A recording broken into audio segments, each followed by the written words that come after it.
Today at Deutsche Auto Parts, we're going to be going over how to replace an N80 valve or Evap Purge regulator valve on a 2.0T FSI engine.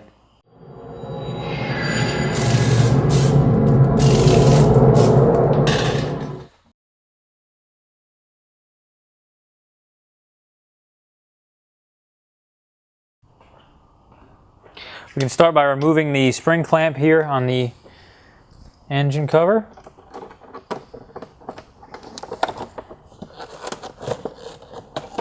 And we can leave that in place.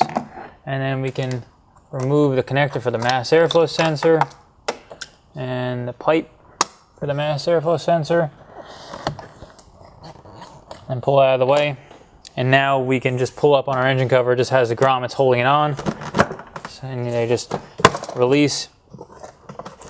Make sure everything's separated so that you don't break anything. And then you can pull our engine cover out of the way.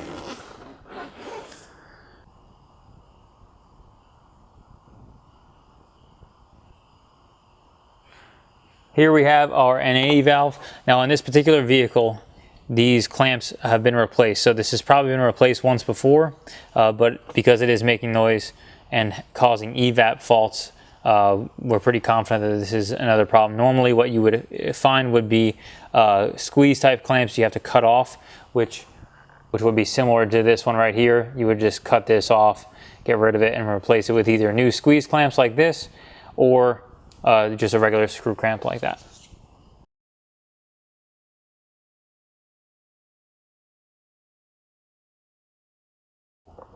There's a wire clip here that's in the way, so you're going to have to pop that out of the way, slide this clamp out. So we have hose clamp pliers that we're going to use here. Otherwise, without that, you're just going to have to work this hose off by hand. This makes your life a little bit easier. Now we can pop it off there, and you can twist it off of here. It's good to kind of twist it to pop it loose and then slide it the rest of the way out.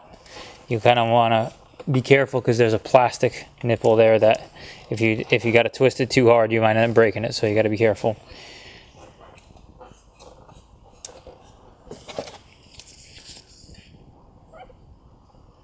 We're going to use our hose clamp pliers to hold it while we turn this off.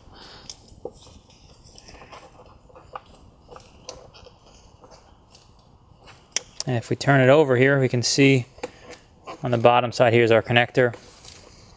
And so we can pop that loose by popping the tab back and then pulling back. And you're going to have to kind of work it a little bit because sometimes they will be stuck on there pretty good.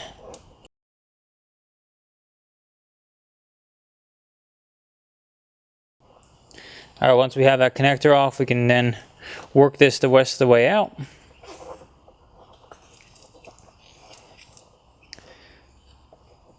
And then pop it loose, and we're all set there. And we can replace our valve.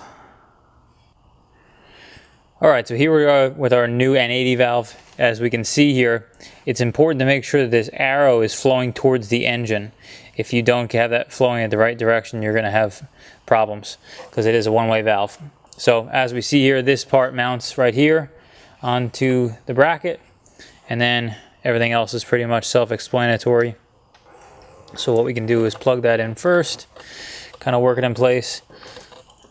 Sometimes it's a little bit easier to spray it with some silicone or something to get it seated.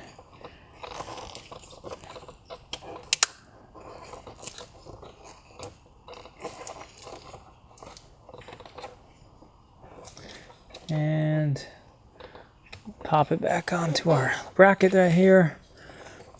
We're going to put our other hose on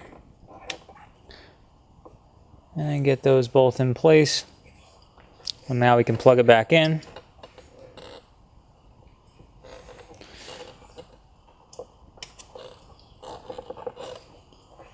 You're going to want to make sure you hear that click noise. Make sure it's seated. And then we can tighten our hose clamps back up.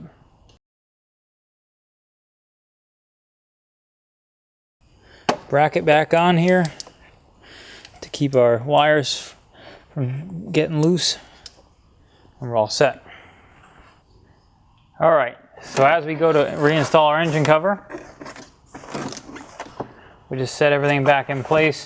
You usually have to get the back kind of in there first, kind of angle it down and then work it up and then get it in place. And then you can kind of line up your oil cap, and you'll know when everything else is in place, and then you're just gonna pop the engine cover down onto its brackets, and you'll see everything kind of sits in place. And we can reinstall our pipe here and snap that back in place. Put our mass airflow sensor connector back on and make sure the wire is in place. And then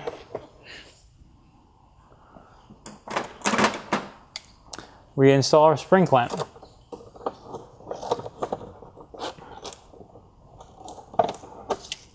And we're all set.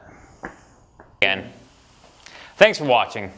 Be sure to subscribe and leave any questions, ideas, or feedback in the comments below.